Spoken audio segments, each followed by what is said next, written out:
Evening. This interview is going to be in English. We've been in Arabic all over the place. This interview is going to be in English because Michael speaks English. He's Lebanese, definitely. He has been to Lebanon. His roots are Lebanese. His name is Maikel Karam, after all, and he's from Zabbougha. He's going to tell us all about it, but the interview is going to be in English. We're going to add the subtitles afterwards for whoever doesn't understand the language, but please stay tuned. We're going to have a very, very interesting discussion about wines, Lebanese wines, the importance of Lebanese wines, and probably that is an added value of speaking in English for the world to know and understand how important Lebanese wines are. So let's start. Please welcome with me Maikel Karam, one of the most important persons having discussions about Lebanese wines and understanding Lebanese wines. He has many books. He's been in the industry for so long. No one in the food/wine business doesn't know about him and what he does. I'm honored to have you with us tonight, Michael, and thank you so much for accepting my invitation. Maikel Karam from Zabbougha. How are you? Anthony, hi, thank you. And first of all, can I just repay that very generous introduction by saying that I've been a fan of yours for a very long time. And I think that you can't talk about wine without food, and that what you're doing to promote Lebanese food on all the platforms in which you're on is really, really great. So it's a big privilege for me to be here tonight. And I hope that we're going to have a very rich and worthwhile chat. I'm super excited. Let's start in a different way. How about you tell me, how and why did you contact me a couple of months ago and said, Anthony, send me your email. I think we need to talk. And that question I didn't ask you before. And again, I'm very honored and pleased for that. Tell me why. What did you have in mind? And yes, definitely, it has. The time has come for us to join forces and take Lebanon's culinary heritage, drink and food to the world together, hopefully. Well, I think you just answered that question for me. As I said, I've been stalking you online for a long time. Actually, no, it's not stalking. I've been following you online, and one day I just saw one of your posts on Instagram, and I thought I want to collaborate with this guy. I don't know how. I don't know whether it's going to be a book, it's going to be a film, it's going to be, I don't know. But I just felt that we needed to join forces because, you know, food and wine really, I think, and we were talking about this earlier, they represent to the world especially, and that's very important to me, represent who we are a lot more than what the world thinks we are, because I think the negative images that often come out of Lebanon give us bad press. So I think wine and food and arak and all the really great things that represent our values of hospitality and generosity and humanity are represented in all these things. Who is Maikel Karam? Maikel Karam is a Lebanese guy of 55 years old, born in London to a Lebanese father, and my mother was Egyptian. And they would just happen to be working in London at the time in 1965. And through whichever twist of fate, I stayed there till I was 26. After my father died, I came back to Lebanon in 91 just to end up sorting out his affairs, and ended up staying for 23 years. So yeah, so I've lived in Lebanon. I lived in Lebanon from 91 to 2014. It was a great time to be there. I think we saw lots of things post-war, but it also got me, it also introduced me to Lebanese wine, and that is why we're here. I'm not sure why I love your village, but I can tell you that I've filmed 1 or 2 episodes in Zabbougha, and we were having a discussion on the phone a couple of days ago, and I said it's a village yet to be discovered. And I'm sure many Lebanese watching us today do not know where Zabbougha is and how important Zabbougha is, how genuine, authentic, old, fresh, clean Zabbougha is. Can you have a couple of words about your village? Yeah, it's funny because if you say it wrongly, it can mean something else in Arabic, and I always get Nice teased. one. I always get teased for that, and but no, my family's been there for generations,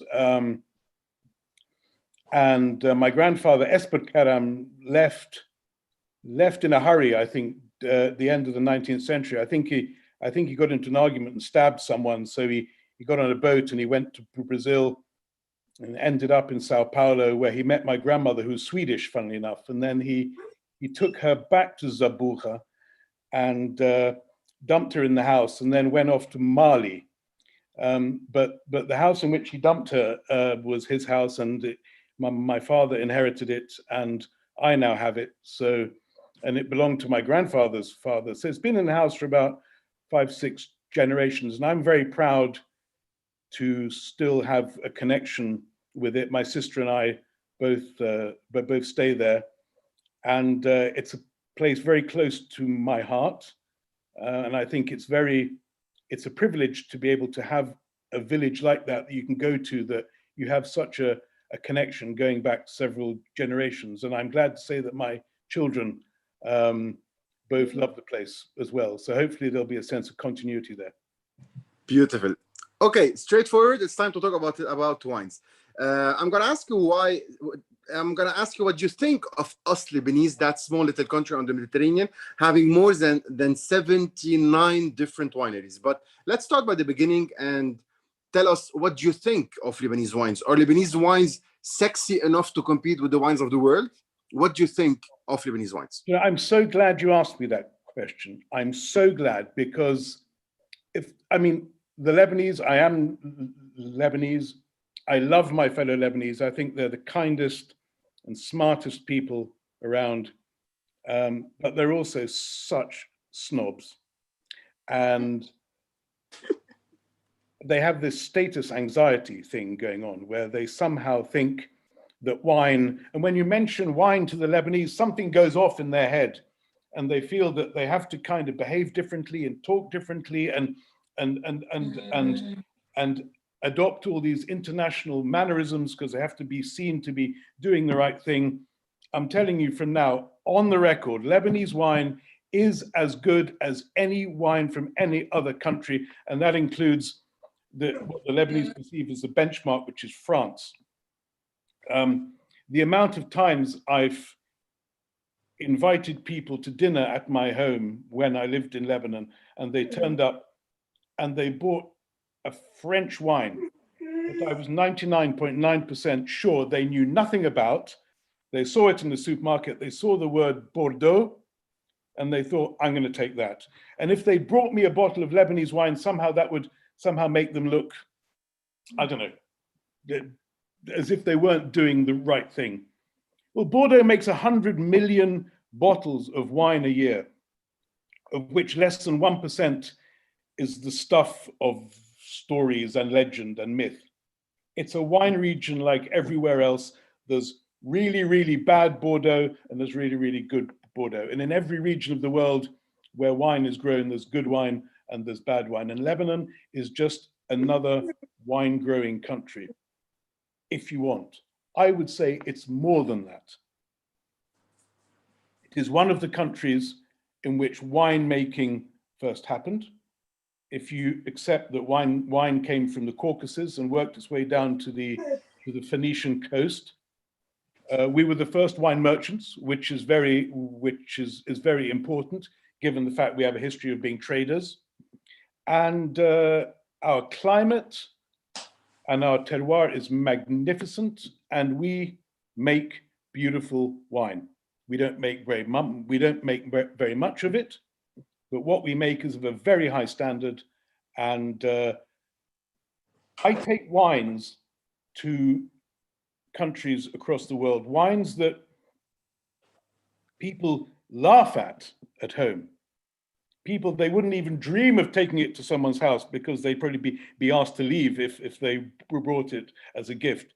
And I take these wines and I show them in UK, the US, Japan, Germany, Scandinavia, and people going, wow, this is brilliant wine. So the point I'm trying to make is the Lebanese don't know what they have. They have beautiful wine. It's on their doorstep. It's varied, it's diverse. And they need to back their local industry. Wow. Oh my God. What an answer. What how beautiful it is to speak about Lebanese wines with such passion and understanding. I love it. We've been to restaurants around the world, and to say the least, Muzar is almost on some of the high-end restaurants around the world. I've seen it in a 3-star Michelin. I've seen it in a 2-star Michelin. Exir has made it all around the world. I've had Exir in New York. Lebanese wines have made it all around the world. Is it because we're good at marketing? Is it because our weather is amazing? Is it because our country is أحلى بلد بالعالم and has one of the best weathers in the world? What makes Lebanese wine stand out? Well, you mentioned Chateau Muzar at the start. The late Serge Hauchard, who was a mentor for me, did an amazing job in telling the world that this tiny little country on the eastern coast of the Mediterranean could make wine and had a wine heritage and had these great grapes. So he did a lot to put our name on the world wine map. But as you know, and some of your viewers might know, Muzar is a very distinctive wine. You either love it or you hate it, and it's not really representative of Lebanese wine in general. I mean, you could argue it is the ultimate Lebanese wine if you wanted to get all spiritual and philosophical about it, because Serge was a bit of a guru in his own way. But to be fair, the 99% of the Lebanese wines that are out there, you mentioned Exir, we can mention Chateau Kifraya, Chateau Ksara, Saint Thomas, Messiah, Domaine de Korel, all these other wineries make wines that are very approachable, of a very high standard. And I think that the world likes Lebanon because it's small, it's boutique, it's niche, the wines are well made, and there's not much of them out there. And I think the legacy of Muzar has paved the way. And so a lot of wine lists in the world are very happy to have a Lebanese wine on their list. And again, I want to stress to the Lebanese out there, we are not second-class citizens in the wine world. We are fully paid up members. We sit at the top table. You can't imagine how happy I am to have that discussion in English. I'm super happy to have that discussion in English. So the world that doesn't understand Arabic understand what we are talking about and understands Lebanese wines. As you said, it's a boutique winery. Probably all of Lebanon would do the amount of bottles of wines as one big Bordeaux winery would do, and the diversity is immense. So imagine you have 79 wineries in Lebanon. If each one of them on average has 5 or 6 different kinds of wines. So what we're doing is a little bit niche, very diversified, and you have many grapes, of which local grapes. What do you think of our local grapes, Merwah, Abaidi? What do you think of the Lebanese traditional old grapes not available anywhere else in the world? Okay, I'll tell you a story. First of all, Chateau Muzar, the white wine of Chateau Muzar, which was Serge Hauchard's top premium wine, was always made with Merwah 50% and Abaidi 50%. And it's to me, it's one of the most spiritual wines that you can ever drink, because it is a wine that is a profound expression of our terroir. It is a wine that speaks down the centuries to our ancestors. And these are grapes that we really, really, really need to embrace and be proud of. And we are proud of them because we use them to make arak, we put them on our table to eat, and now we're going to use them in our wine. And increasingly, a lot of people are using them in wines. And you and I met about 5-6 years ago at a wine tasting of Abaidi. These grapes are not just great grapes and have a huge historical significance. They're also tools that we can use to create an identity for ourselves, to carve out an identity of what is Lebanese wine. When people talk about Lebanese wine, we want people to say, Merouah, Abeidi, these are the grapes that you have. No, we've only got 2 indigenous grapes that, well, there's a red that Fabrice Gibeteau at Kifraya is experimenting with now called Karesh Aswad or Aswad Kersh, which basically means black belly. And that is a red wine which he's making limited quantities of. That is amazing as well. So I'm going to say we have 3 indigenous grapes. We also have what I call our adopted children, the Cinsault, the Carignan, and the Grenache, that the Jesuits bought from Algeria in 1857 and introduced into the Bekaa. So between our 3 indigenous grapes and our, what I call the adopted kids or the heritage grapes, we have a great identity that really reflects our wine heritage since the middle of the 19th century. And then we have all the, what I call the international grapes, the Cabernet Sauvignon, the Syrah, the Chardonnay, the Sauvignon Blanc, the Merlot, Viognier, and so on. So we've got a great diversity. We've got the indigenous grapes, we've got our old grapes, and we've got our new grapes, and we're making wines that are really diverse. So Lebanon has everything. But I think to go back to your original question, indigenous grapes are the future, and our heritage grapes are helping define what we're about, Lebanon's identity. I have a million questions. You cannot imagine. I'm going to stay. The minute you feel tired, just say, Anthony, stop, because I really have a million questions. But before going into that, let's take a quick break and let's talk about you. How did you start with wines? Why Lebanese wines? And what do you do in the wine business? Let it be a full advertising about you. Let people know who you are, because we started immediately talking about wines, going into the core of the subject, and we didn't talk about Maikel Karam. What does Maikel Karam do today with Lebanese wines? How did you learn about wines? And if you want to mention some of your clients, if you wish. I mean, I was a journalist for a very long time, and I'd always drunk wine. I like drinking. And when I came to Lebanon, I always drunk Lebanese wine. I just thought it's the thing to do. You have wine made in your country, you need to support the industry. I was appointed editor of Executive Magazine in 2001, I think, if my memory serves, 2001, 2002.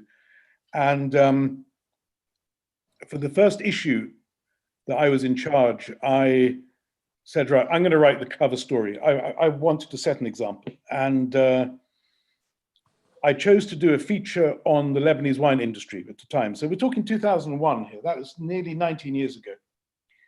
And I went out there and because it was more interesting than banking or insurance or anything like that. So I went out there and I met the people in the industry, including Serge Hauchard, the guys at Messiah, San Thomas, and all the what I call the first generation of wineries that came after the end of the war. And I thought, wow, this is a really, really interesting area. Not only are the wines good, but these people are interesting. They've got stories to tell. Anyway, so I wrote that story, and that was that. And then a couple of months later, I got a phone call from a guy in England called Tom Stevenson, who somehow had read the executive story. And he said, I'm putting together a team of writers to do an annual every year, and we send a report from every wine-making country in the world. Do you want to be the Lebanese contributor? And I said, yeah, sure. He goes, I can't pay you anything, but you'll be, overnight, you'll be the #1 expert on Lebanese wine just by virtue of the company that you'll be keeping in the book, because these are all real experts in their field. I said, well, are you sure I can do this? Because I don't really know a lot about wine. He goes, trust me, I'll be there to help you. So I said, yeah. So I did the chapter. Serge Hauchard, the late Serge Hauchard at Chateau Mouzard, helped me out a lot. And the book came out. And there was me in the book. I had my own section, had my own picture, had my own biography. And I thought, wow, okay, this makes me look good. This makes me look better than I actually am. And I said, you know what I'm going to write a book. So I took this book and I went around to a publisher in London, a Lebanese publisher called Saki Books. And I said, hi, I want to write a book about Lebanese wine. And I'm the expert on Lebanese wine because look, you see, here's the book. And I showed him the book. And he goes, you're Giselle's son, aren't you?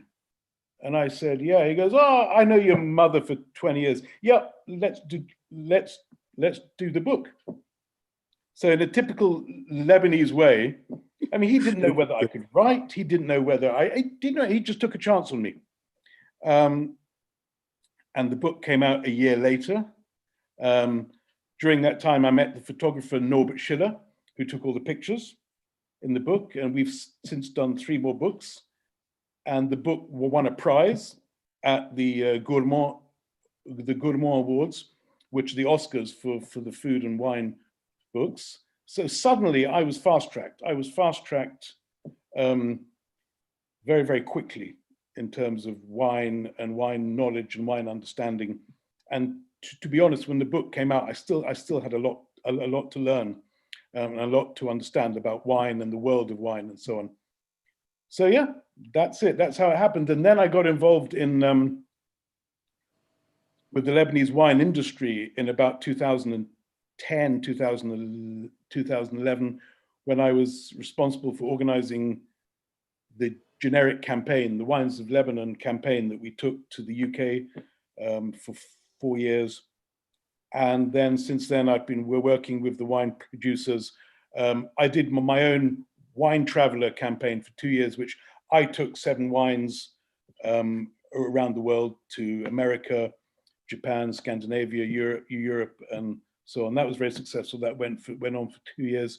And since then, I've been working as the UK consultant for Chateau Xara,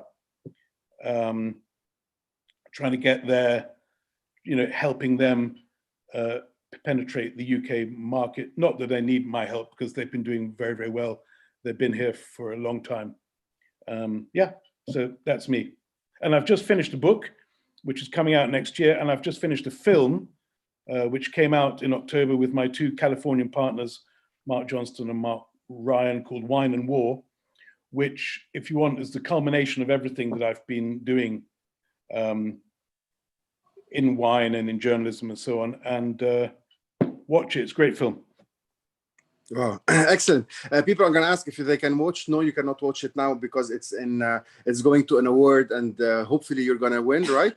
And if you win, we're going to watch it. So until then, you cannot watch the film until it passes the award. So the next question would be, for centuries, wines in Lebanon have been known in the Bekaa, and Bekaa is around 900 meter elevation. And then came probably Iksir and others, but Iksir made it famous. Wines came from grapes at 1,700 meters from Deir al-Ahmar or other places in Lebanon. And then came the Batroun guys who started planting grapes facing the Mediterranean and the humidity of the Mediterranean. What do you think of all of this? Which, in your opinion, are the best grapes? What made that transition and that change and melo of different grapes and varieties all over Lebanon? What triggered moving from the Bekaa to all of Lebanon? Well, it's interesting. I mean, the Bekaa was always, if you want, an agricultural heartland. The Romans called it the breadbasket of the empire. So it's natural that the wine industry should have rooted itself there, because that was our agricultural hub. The great thing about the Bekaa is its altitude. And if you'll allow me to be a little bit of a geek for a second and explain that one of the reasons why our wines are so good is that, and you touched on it, is that our grapes are planted so high up. I mean, the Bekaa, as you said, starts at 900 meters. And the highest vines, I think, are planted at just under 2,000 meters. 900 is really high anywhere in the rest of the world. But in the Bekaa, it's like, it's ordinary. Altitude gives the wine freshness. In white wine, if you don't have freshness, the wine can appear a bit flabby in the mouth. You don't get that nice nice freshness, that acidity. Red wines, if they don't have acidity and freshness, can appear jammy, bit thick. So while we are a hot country, we compensate the heat with planting our vines at a higher altitude. Now, Batroun became our second wine region, I think partly due to the efforts of a gentleman called General Joseph Bitar, who started to make wine in Batroun at the end of the 20th century, in 1998. And he, along with Dr. Ramiz Awad of Chateau Santos, were the real pioneers of the Batroun wine movement. Iksir came along, and then Batroun Mountains, and then everyone else followed. Again, you mentioned that the climate in Batroun is different.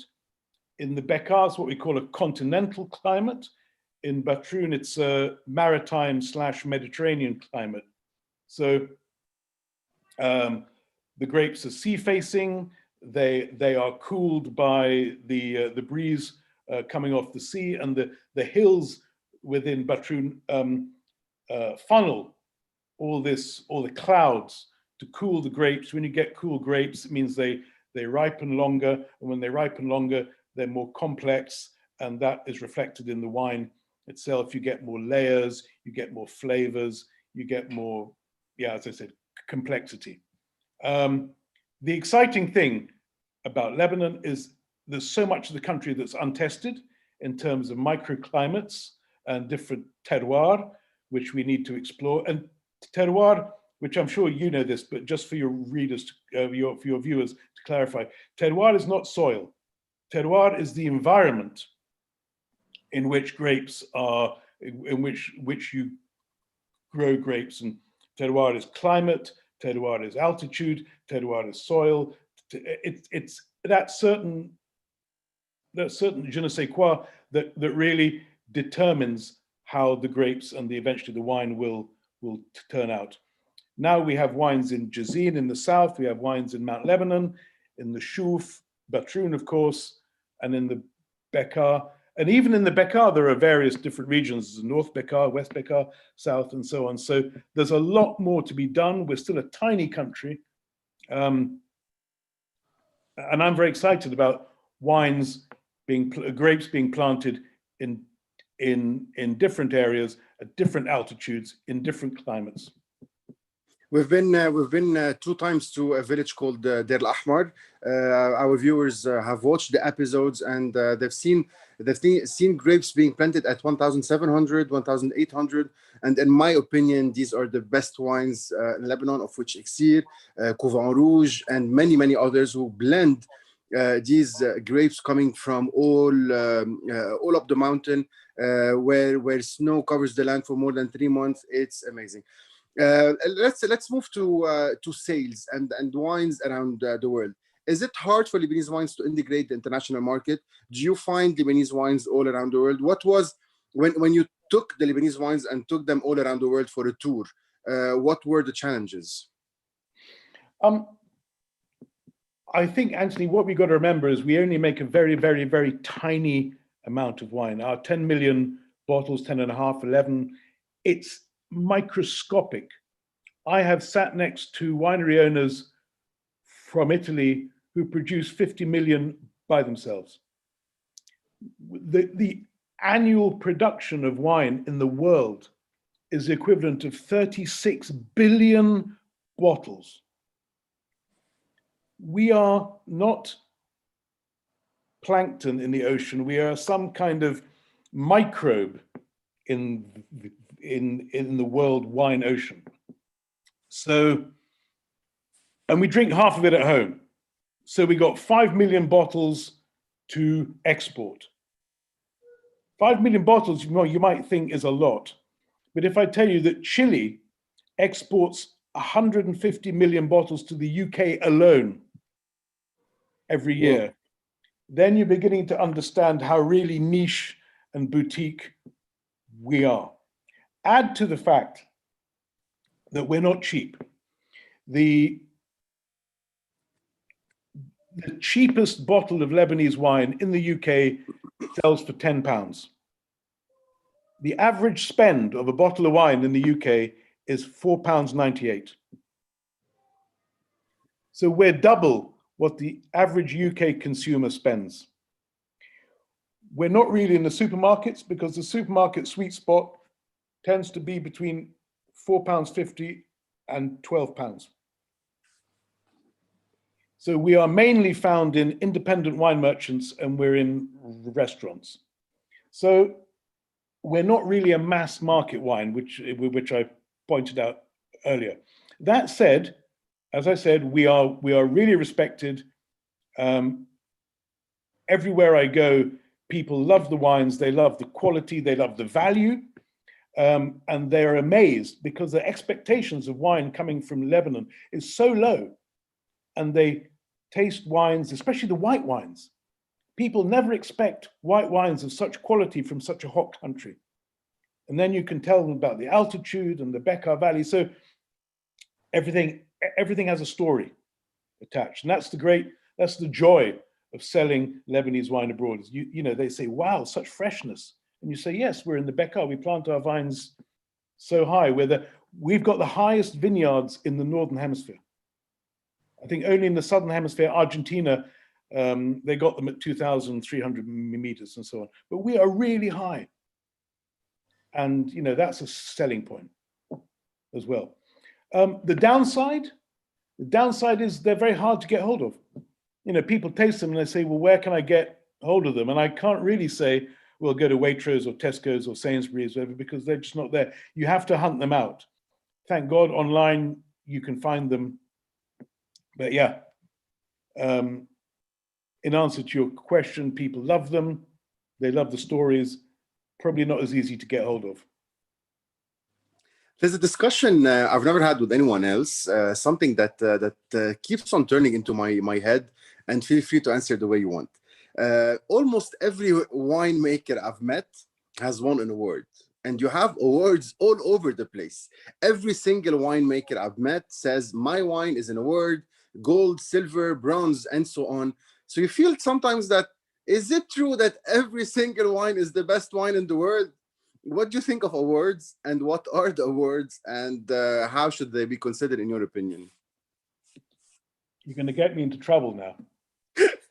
Yeah. Look, I think awards are very good at reassuring the consumer.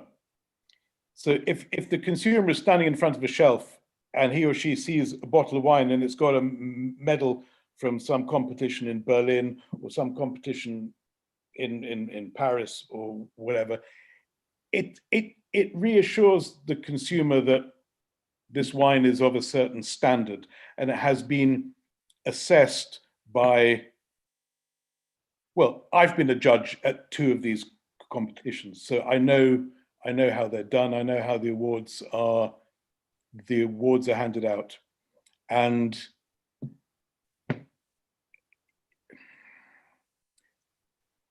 wineries are invited to submit their wines to these competitions, and they're invited to submit their wines, and this costs. You have to pay to submit your wines, and these competitions are businesses in their own rights, and they make a fortune. But they do employ credible people to sit there and judge. And you know, I've been a judge at one competition, was over 3 days, and there were about 1,000 judges there. I was one of about 500. So they ship you in, they fly you in, they put you in teams, and you sit there for 3 days tasting wines and giving scores, and then you discuss the wine afterwards, and then you agree on a score. A high percentage of the wines that are in these competitions get a medal of some description. And the companies that do these competitions, they make you pay to put the medal. You got to buy the stickers. So I'm taking the trouble on you. Don't worry. So I'm just going to have a comparison. It's like that sticker you see on many products called Product of the Year. product of the year is an award you pay for, and usually it's paid for by big companies. So don't worry about it. There are genuine awards, we're sure. There are genuine guides like probably the Geet Parker or others. But yes, awards are like everywhere, like hundreds of them, and you see stickers about everything. Don't get me wrong. Don't get me wrong. There's nothing false. The wines are good. If the wine isn't good, it will be rejected. And I have rejected wines before, and there are wines that don't get one. But because they have paid to enter the competition and they want them to keep on coming back year after year, your wine's got to be pretty bad not to win something. Okay. As someone who works in food, and I'm gonna give you the same question for you. I rarely say my top 3 things, but I say my favorite things. When I do best of the year, I say my top 10 villages without saying 1, 2, 3, 4. And even though I try to have the same connection with everyone, at the end you have your favorite, and people know and people see how many times I visit a certain manouche place, a certain restaurant, and so on. Can I ask you, even though some of them are your clients and what you do is work with them, what would be, in your opinion, your personal favorite wines, bottles, wineries, top 5, top 10, if you wish to answer again? Well, I'm going to get in trouble here as well. I'm going to tell you, first of all, I think it's very important because, and in full disclosure, I work for these people, okay? I work for Chateau Ksara as a consultant. I'm not full-time with them, but I do receive a check. Now, that said, it upsets me so much how the Lebanese are very dismissive of Chateau Ksara, probably because they're everywhere and there's a sense of ennui surrounding the brand, because Ksara is everywhere. It's in the supermarket, it's on every wine list, and it's in every decan. But the wines are amazing, quality and consistency year in, year out. And I wouldn't be representing them. And I take them up and down Great Britain and across Europe, and I show them. If I didn't believe in them, I wouldn't be representing them. So first of all, don't dismiss Chateau Ksara. It's a great brand, going for 160 years. The wines are outstanding. They may be everywhere. You may want to try other producers. I get that. But Ksara has been there, and it's always been there, and it's been there for a long time. So I had to get that out of the way because it's something that I really feel strongly about. Of course, if people do not agree and do not confirm that Ksara took Lebanese wines all around the world, first winery, oldest winery, there is no one that understands, knows, or has had listened about Lebanese or learned about Lebanese wines that doesn't know Ksara. Ksara is the number 1 by far. 78 others popped up along the way and are doing amazing job, probably creating better tasting bottles in some people's opinion, but no one can deny the presence of the father of Lebanese wines, if we can call it. So what are my other favorites? Well, of course, Mouzar, I think, is one of the great wines of the world. And I wanted to mention this earlier, so I'm glad I'm having the opportunity now. Chateau Mouzar is not just a famous Lebanese wine. It is one of the great wines of the world. And we're very privileged and we're very lucky to have, as an ambassador on the world stage, wineries like Mouzar and Ksara, which we have to remember was 75 years old before Mouzar was even born. One of the great stories the last couple of years is the reinvigoration of Domaine de Korel. I wanted to say that Ksara is the oldest winery in Lebanon. Domaine de Korel is the oldest private-owned winery in Lebanon, and one of the greatest. Yeah, and what the new owners have done, amazing. And the wines are really good as well. Chateau Kefraya, what they're doing is outstanding. Fabrice is out there like a mad scientist in his lab doing all these new blends, and he's working with concrete tanks. And he's I believe we appreciate the same people, because Fawzi is doing a great job in Domaine de Tourelle. And yesterday night I had this amazing Adieu 2020 special edition, amazing. Fabrice had Comte de M 2009, 2010, 2011 win genuine awards around the world, and one of the best wines ever. I didn't want to interrupt you, but I'm very excited and happy that we're mentioning the same people. Yeah, no, he's great. He's really doing some great things, and it's a testament to the management at Kefraya that they've given him the leeway to be able to do this, to work with different vessels. The concrete is very exciting. He's using the Separavi, which is a Georgian grape. He's fermenting it in concrete. I mean, this is all beautiful stuff.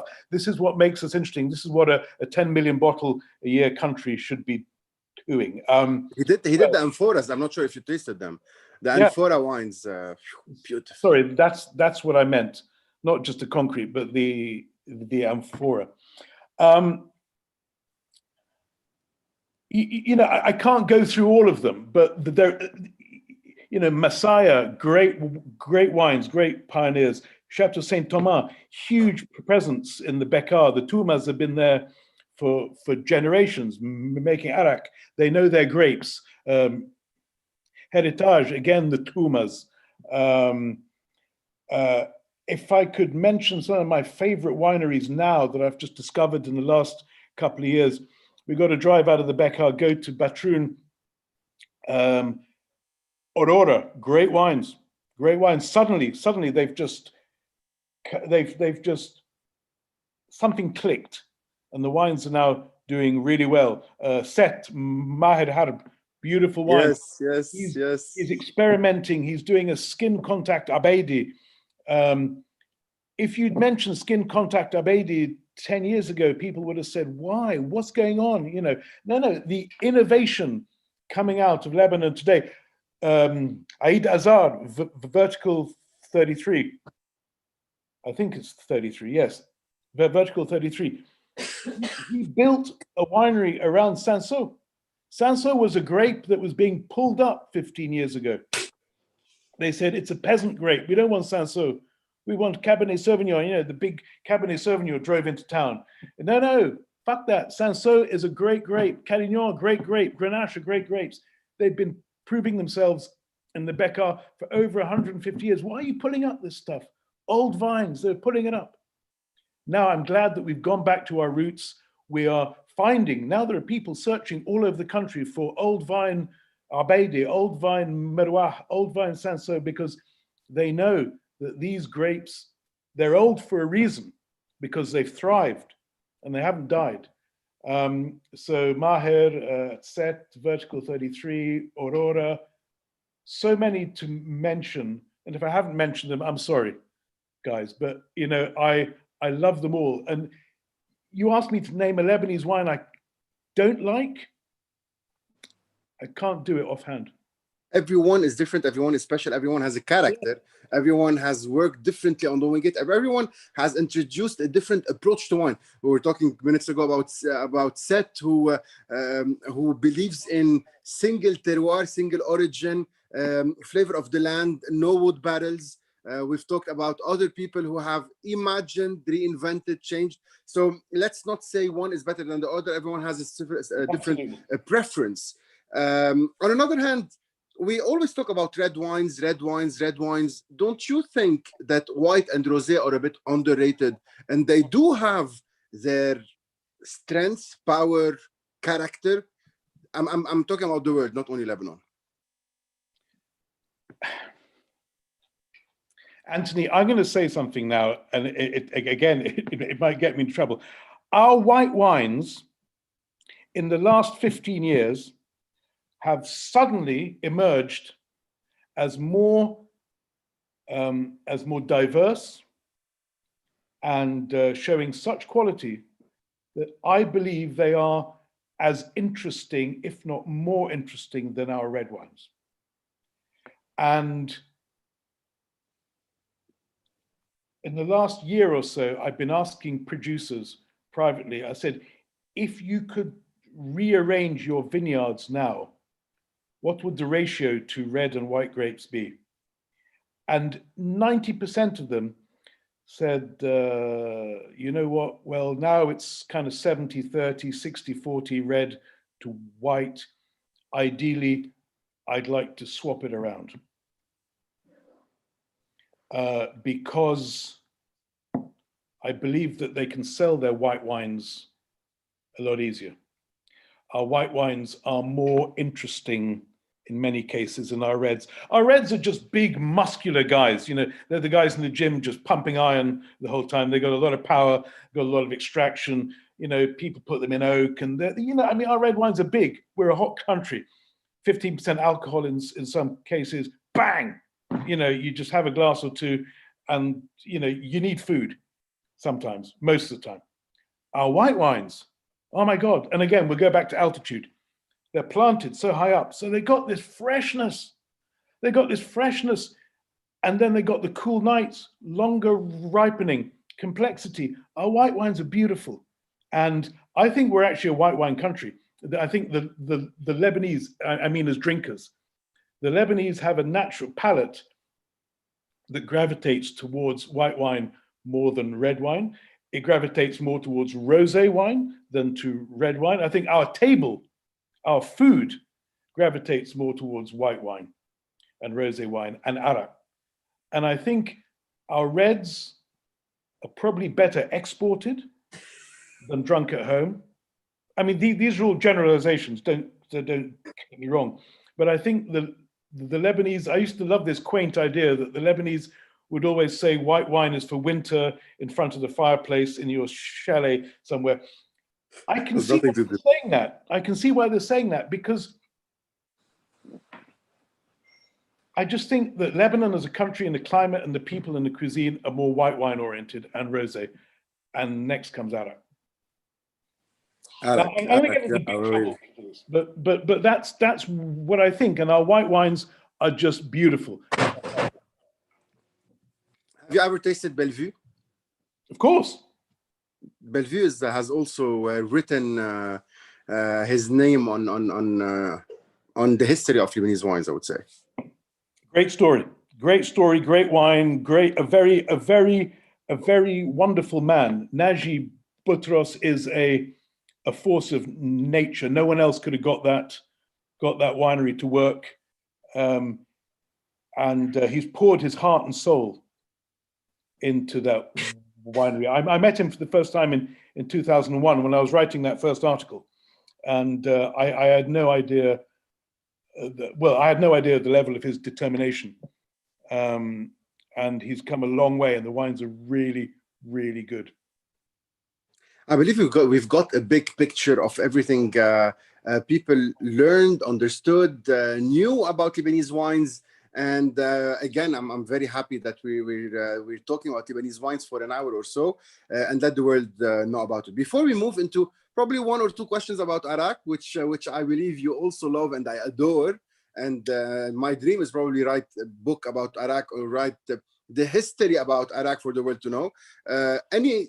Anything else you would want to add about Lebanese wines? Anything you would want people to know about? Any dream come true? You would say, I would dream Lebanese wines in 5-10 years. What would be the conclusion about Lebanese wines?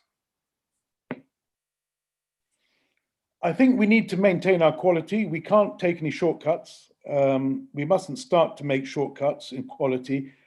So far, we've been very good at regulating ourselves.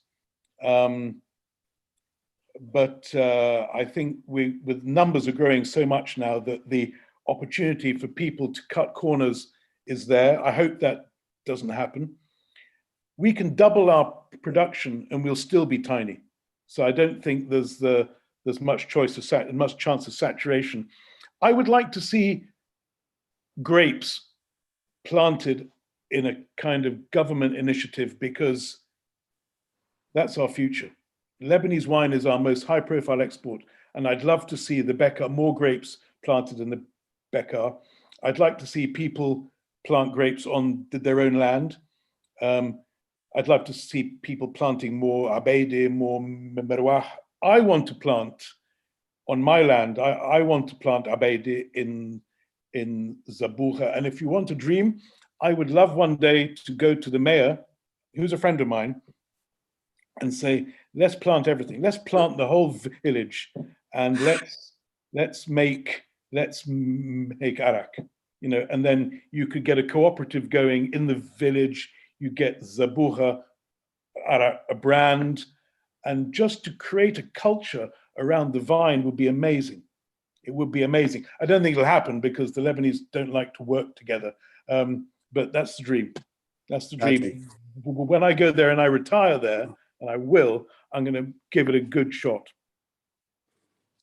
Amazing. Amazingly said. Arak. Arak is everything. Arak is Lebanon. Arak, if you drink alcohol or you don't, Arak is Lebanese. Arak is the signature of Lebanon. Arak is the unique alcohol of Lebanon to the world. Arak is flavors, aromas. It puts a smile on the face. It has different ways of appreciating it. Please, what do you think of Arak? Okay, I'll answer that in one short sentence. If I was told to drink only one drink for the rest of my life, it wouldn't be wine, it wouldn't be beer, it wouldn't be whiskey, it wouldn't be gin, it wouldn't be vodka, it wouldn't be rum, it would be Arak. Kudos to that. No, because I don't know what it is. Maybe it's my DNA, maybe it's my mountain DNA, maybe it is the only drink, and I miss it so much. You have no idea how expensive it is here and how hard it is to find. I love that drink so much. It calms me down. Now I'm sounding kind of a bit emotional here, whatever, but it affects me like no other drink. I can drink it with food. I can drink it without food. It just is very special. And I want, Anthony, what I want. This is another dream. You know, when people, they say, right, tonight we're going to go and eat sushi and drink sake. I want eventually people all over the world to say, tonight we're going to go and have Lebanese food and drink arak. What we failed to do is to connect arak and Lebanese food abroad. How can sake, a drink that is very difficult to drink and is not very versatile, have made it in the international consciousness and our national drink with the fame that our cuisine has? Somehow they've not been able to unite the two internationally. And I think a lot of it is because, I don't know. I just don't know. I don't know. But what do you think? What do you think of what I'm going to say? If you drink sake, usually you don't have a headache. If you drink rum, usually you don't have a headache. But if you drink alcohol and if you drink arak, since it's not regulated, some would be good, others would be bad. Some would be amazing for your experience, and you would drink a bottle probably of it and don't feel anything. Others would be just a sip and you would feel bad and fall asleep by the second. What do you think of that? Do you think that probably if we regulate in Lebanon the arak, it would become the sexy drink of Lebanese and not Lebanese? Why would sake be sexy? Why would gin be sexy? And why would arak be marginalized? I think well, one of the problems is it's got a very high alcohol content, which makes it quite expensive. I know the reason why it's so expensive here in England is 55% alcohol, and that takes it up into a higher tax band. I think the arak that you get abroad is the commercial stuff that is made in Lebanon, so the quality is very good. I don't know of one wine producer that makes a bad arak. Even some of the independent arak makers, like Arak Reef, beautiful stuff. The stuff we export, I'm not talking about the stuff that my neighbor in Zabbougha makes, that if you have more than one glass, you'll fall asleep, is very pure, and it's made very well, because I think that they take pride in what they do. I think the problem is not in terms of quality. I think that a little bit of it has to do with people don't really like aniseed, first of all. They have an aversion to it because they've been on holiday to Greece and they've had ouzo and they didn't really like it. That was their first experience. And I think that, I just don't think that restaurant owners abroad have really made the effort to try and pair it, to have a campaign to try and pair it with the food. There's always beer and there's wine, people understand. It's easier to try and push this weird grape with an aniseed taste that maybe people won't like. It's just too much trouble. Yeah, that's it. I'm going to tell you a small secret. Every time I visit Arak distillery in Lebanon, the first thing I ask is not a bottle of Arak. The first thing I ask for is a bag of aniseed, because I add it to labneh, I add it to olive oil, I add it to everything. I put it in my saloon with and open up the jar for the aromas to go everywhere. So you cannot imagine. And I've been working indirectly for the last 5 years on promoting Arak, Lebanese Arak, on having Arak every morning with kibinaye, with asbinaye, and only drinking Arak with Lebanese food and the mezze table, and trying to let people know that Arak is not an elder drink. Arak is a youth drink. Arak can be enjoyed in a different way or sexy way with the toot, with orange, with lots of things, So I believe we need to work probably together on making Arak sexy again, or making Arak cool again, and let Arak be all around the world. It's not about being 55%, because at the end you can add water as much as you want. It's about having a regulated way of doing Arak. So making sure none of them would give you headaches. Promoting that Lebanese culture that, you know, like plants, some of plants that are only like the cedar tree only happens in Lebanon, only grows in Lebanon, endemic to Lebanon. So Arak is endemic to Lebanon, and I believe it's the next big thing, probably. I hope so.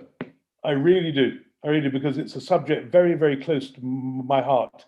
And I used to love going to Beirut duty free whenever I left, you know, and when I used to fly back to England, and seeing the pride in which the Beirut Duty Free Company has taken in the presentation of our national drink.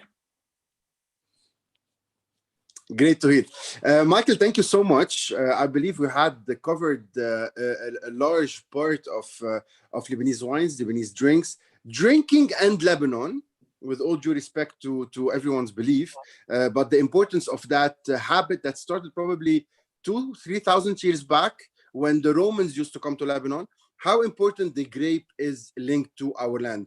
Grapes, olive trees, these are inside our roots and our history, aren't they? Yes, yeah, and we must never forget that in the history of the vine and the history of the grape and the history of vinification, Lebanon is central. And I always tell people that one of our Phoenician traders must have gone to France in about 500 BC and sailed back to Lebanon and said, God, you'll never believe this. The French are making wine these days. You know, we were doing it a long time before the French. We were doing it a long time before anyone else, and we mustn't forget that. We are integral to this great story, the civilization that was brought about by the vine and the grape and fermentation. The joke I always repeat is one guy went to Italy thousands of years back and came back and says, the Italians removed za'atar and put tomato on our manouche. Exactly. It's probably the same. Okay, another book coming soon. Quick details about it so people write the name and make sure they buy it the day it's out. Oh God, do you know what? You're never going to believe this, but I haven't got the exact title in my head. It's Lebanese Wine. It's a complete guide to its history and winemakers, I think. And it is being advertised on Amazon now. The cover they've got up on the book is not the cover that's going to be the book. They've just put that up there. It's not a very inspiring cover. but it's a book that I've been working on for 2 years now, and with my co-author Norbert Schiller, the photographer, whose pictures are amazing. His pictures were amazing in the first book, and they're even more amazing in this book. So between my words and his pictures, I hope that we can do this industry proud, especially these days. You know, the guys are suffering a bit, what with the hyperinflation and so on, and the political situation. So yeah, that should be out in June or July. Anything before we say goodbye? Do you know what? This has been such fun. I've spent the last year and a half on Zoom calls, and I can count on one hand the number of times that I've really enjoyed it and had fun and had a really kind of engaging conversation. And I'm really happy to have had this with you, because I respect the work that you do, and the awareness that you're bringing to our table and the foods. So it's been fun. Thank you. Michael, thank you so much. This won't be the last time, I promise. We're going to work together. We're going to email each other, call, discuss, and probably one day work on pairing Lebanese food and Lebanese wines, or international food and Lebanese wines, and other ideas.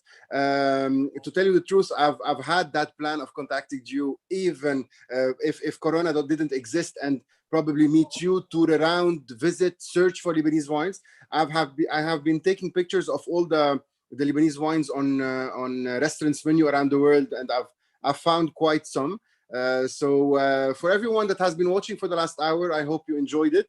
We're going to reconnect again. I really respect what you're doing, and hopefully we're going to give and enrich people with the beauty and the sexiness of Lebanese wine in a different way. Thank you so much. Thanks for watching, everyone, and we'll see you soon. Bye-bye. Bye. Thanks.